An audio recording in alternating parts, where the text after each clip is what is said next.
Bienvenue à Moi je vous dis. Vous savez, le monde change, le monde est en révolution. Est-ce que notre civilisation est en train de disparaître? On pourrait avoir des doutes sur la façon que nos gouvernements gèrent les politiques au niveau de la famille, au niveau de l'éducation. Mais une chose est certaine, c'est que nous allons vivre des changements notoires, particulièrement à cause de la démographie. Il y a des civilisations dans le monde, on parle de 8 civilisations, il y a des civilisations qui se développent très différemment. Une civilisation, pour rester saine, doit avoir une pyramide large en bas et régresser vers le haut comme une pyramide normale. Ce n'est pas le cas pour les sociétés occidentales, européennes et américaines. Et contrairement, il y a certaines civilisations, eux, qui ont une démographie assez surprenante. Vous savez, notre population ne se renouvelle pas assez vite. Ça prend, pour qu'une civilisation perdure, ça prend environ 25 ans. Notre population ne se renouvelle pas assez vite, on le sait. Pour qu'une culture perdure à travers le temps, dure, plus de 25 ans, elle doit avoir un taux de fertilité qui dépasse les 2,1 enfants par couple. On est très inférieur face à ce taux. Et alors, ça va faire quoi? Ça va décliner notre culture, notre civilisation à nous.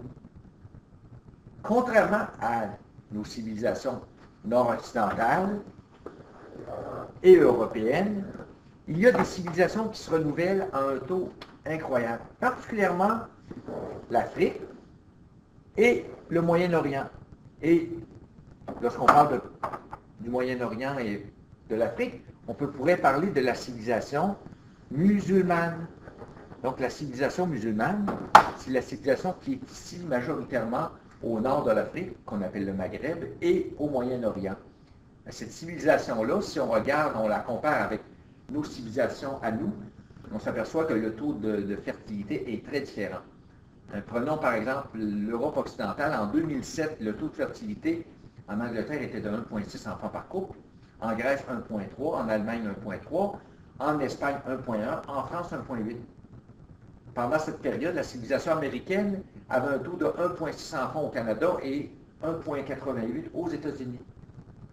Par contre, les civilisations musulmanes, juste en France, on a des statistiques qui démontrent que selon les origines nationales, la nationalité d'origine qui vivent en France, les musulmans ont des taux de fertilité de 2,9 jusqu'à 8,1 enfants par couple, ce qui est énorme par rapport à nous. Donc, ça fait quoi? Sur le plan statistique ou sur le plan des prévisions, on prévoit qu'en 2027, un Français sur 5 sera musulman. Dans 40 ans, la France, baignée dans la culture musulmane, pourrait devenir une république islamique. Dans une dizaine d'années, les 50 millions de musulmans qui vivent actuellement en Europe pourraient en faire un continent musulman. Imaginez le choc de culture. En 1970, il y avait 100 000 musulmans aux États-Unis. Ils sont actuellement 9 millions, puis ils prévoient que dans 30 ans d'ici, il va y avoir 50 millions de musulmans. Ça veut dire qu'un Américain sur 10 serait musulman. Au Canada, la population se renouvelle, entre autres, à un rythme quand même intéressant, 1,6 million dans les années 2000-2006, 1,2 million venaient de l'immigration, et c'était une immigration majoritairement musulmane.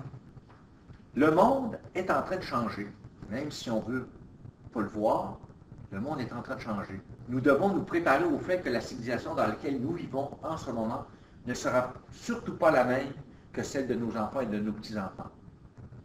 Les natalistes pensent que toute civilisation qui n'en faut pas assez d'enfants se condamne eux-mêmes à la servitude, c'est-à-dire de devenir en second rang, et à la mort ensuite, à disparaître.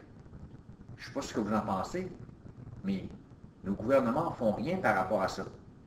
Et quand je vois des gouvernements qui font la promotion de la légalisation de la marijuana ou de banalité à ce niveau, on est loin de se poser les vraies et grandes questions.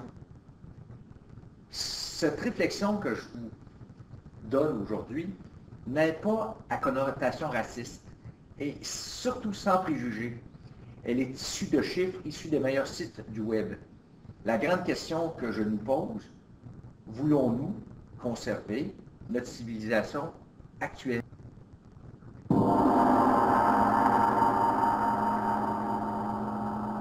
Donc, à la prochaine.